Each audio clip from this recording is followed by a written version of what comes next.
Selamat pagi pemirsa, apa kabar Anda hari ini? Jembatan Berita kembali hadir menemani pagi hari Anda. Bersama saya, Ahmad Syahril Fadoli, dengan informasi yang aktual dan terpercaya. Inilah informasi selengkapnya. Tingkat keamanan di SMA N78 Jakarta mengalami penurunan pada tahun 2025 dibandingkan tahun sebelumnya. Hal ini berdasarkan hasil angket dan laporan penelitian internal sekolah. Mari kita saksikan wawancara yang dilakukan oleh narasumber kita, yaitu Daryl. Rizky, apakah sudah standby? Saya sebagai pewawancara dari Daryl Reynald, dan nama saya adalah Muhammad Sekar Fasya yang akan mewawancarai Anda selama 10 menit ke depan. Di sini saya akan mewawancarai Daryl Reynald mengenai topik-topiknya adalah tentang bullying yang ada di SMA 78 Jakarta. Berdasarkan dari hasil angket dan juga rapor penelitian yang sudah kita dapatkan, dan makanya kita sini mengambil topik bullying yang memang pada tahun ini ada sedikit keturunan dari tahun sebelumnya. Oke, jadi pertanyaan pertama di sini. Pertama, kalau dari kamu sendiri, apakah lingkungan sekolah kita saat ini sudah terasa aman bagi semua siswa? Apakah masih ada kekurangan dan kelebihannya? Gimana menurut kamu? Saya jujur kalau misalkan secara untuk keamanan dan kenyamanan sebagian besar murid sepertinya itu udah cukup aman ya. Cuman mungkin ada beberapa murid dan juga ada beberapa siswa yang memang untuk secara adaptasi dan untuk mereka untuk nyaman dengan teman-teman mereka itu mungkin ada yang mereka belum dapat beradaptasi dengan baik gitu. Jadi mungkin mereka merasa belum aman dan belum begitu nyaman.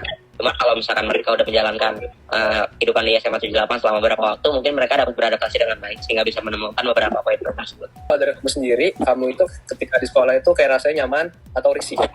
Kalau dari saya sendiri jujur awal di 78 jujur saya sempat bingung juga karena ya namanya adaptasi ya, kita harus membiasakan diri dengan lingkungan yang baru kan. Jadi awalnya saya juga jujur cukup bingung juga dengan cara kenalan dengan teman-teman baru, dengan cara adaptasi dengan teman-teman yang karakteristik itu berbeda gitu dengan teman-teman saya yang sebelumnya. Namun seiring berjalannya waktu kita dapat menyesuaikan dengan kegiatan-kegiatan itu dan lama-lama bisa aman juga. Tapi kamu sendiri tuh pernah ngeliat ini nggak kayak kasus bullying, cabul atau gitu-gitu di sekolah? Tapi tolong ceritain ya jelasin gimana kalau ada. Kalau nggak ada kita bisa skip pertanyaan selanjutnya. Bullyingnya sepertinya udah sangat jarang ya, dan bahkan kayaknya untuk tahun kita sekarang ini sepertinya tidak ada. Cuman kalau misalkan untuk kasus kayak kasus cabul gitu mungkin itu sempat ada, cuman itu karena memang kurangnya ini aja sih, kurangnya sosialisasi aktif dan kurangnya pemahaman. Cuman sepertinya udah diatasin juga sama pihak sekolah untuk masalah itu. Cuman kalau kita bahas sosialisasi, menurut kamu itu emang sosialisasi yang paling tepat apa sih? Karena kan kalau sosialisasi itu banyakannya cuma webinar, seminar biasa, padahal ya menurut dari hasil seminar aja pun orang-orang pada nggak bakal mau dengerin. Sebenarnya jangan cocok tuh apa sih solusinya? Misalkan untuk itu sebenarnya lebih ke arah pendekatan dari guru-guru yang emang harus berwenang ke anak-anak muridnya sih. Karena kan kalau misalkan kita lihat di sisi sekolah itu harusnya untuk guru BK itu kan dia biasanya ditetapin dan emang ada tugasnya untuk masing-masing angkatan, dan masing-masing guru BK itu untuk masing-masing angkatannya harusnya ya dia bisa mengenalin karakteristik anak-anaknya dan bisa melakukan pendekatan yang baik ke anak-anaknya supaya para anak-anak juga bisa merasa aman dan nyaman gitu, untuk mereka bisa cerita dan untuk mereka bisa konsultasi gitu. Kan tadi kita cuma bahas bullying doang. Cuman selain bullying tuh emang hal yang paling signifikan dan menurut kamu itu emang hal yang harus dibenerin terkait keamanan itu, emang ada apa lagi sih Rin, kalau kamu tahu? Terkait keamanan di sekolah seperti kalau misalnya untuk hal-hal yang kayak bullying gitu-gitu emang sebenarnya udah nggak ada ya. Cuman kalau menurut aku yang emang harus dibenarkan itu sebenarnya lebih ke arah sikap dan karakter dari anak-anaknya aja sih, karena ada beberapa anak-anak yang kayak mereka misalnya ngeliat uang bergeletak gitu di kelas itu mereka ambil, padahal mereka tahu itu bukan hak milik mereka gitu, dan sedangkan ya mereka juga nggak tahu itu punya siapa, cuman mereka nggak nanya ke teman-temannya tapi langsung mereka ambil, langsung mereka kantongin. Dan sikap-sikap kayak gitu tuh sebenarnya sering kecolongan sih kalau menurut aku. Mungkin tadi kita coba bahas masalah penyebab-penyebabnya, terus masalah-masalahnya. Kita coba sini ambil solusinya dari emang murid-murid di 78 sendiri.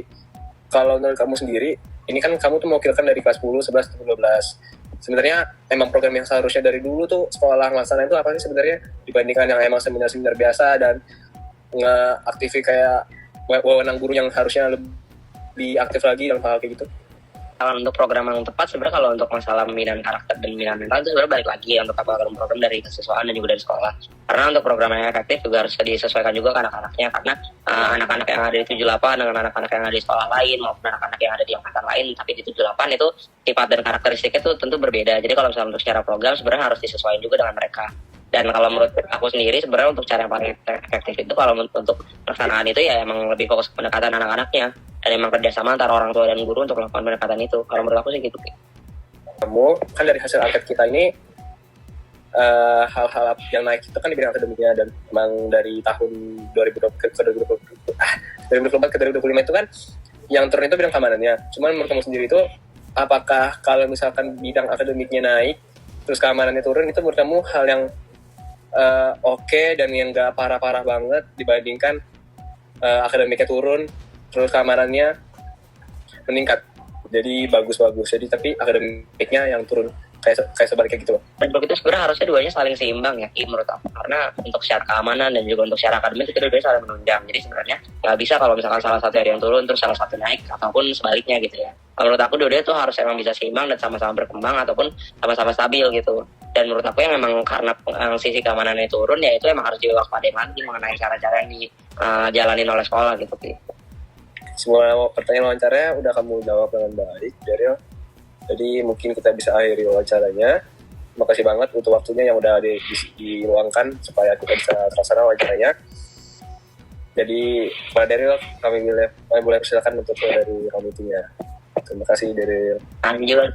Meski kasus bullying dinilai sudah jarang terjadi, masih ditemukan masalah lain, seperti kurangnya sosialisasi mengenai perilaku sehat dan sikap siswa yang belum sepenuhnya mencerminkan nilai kejujuran.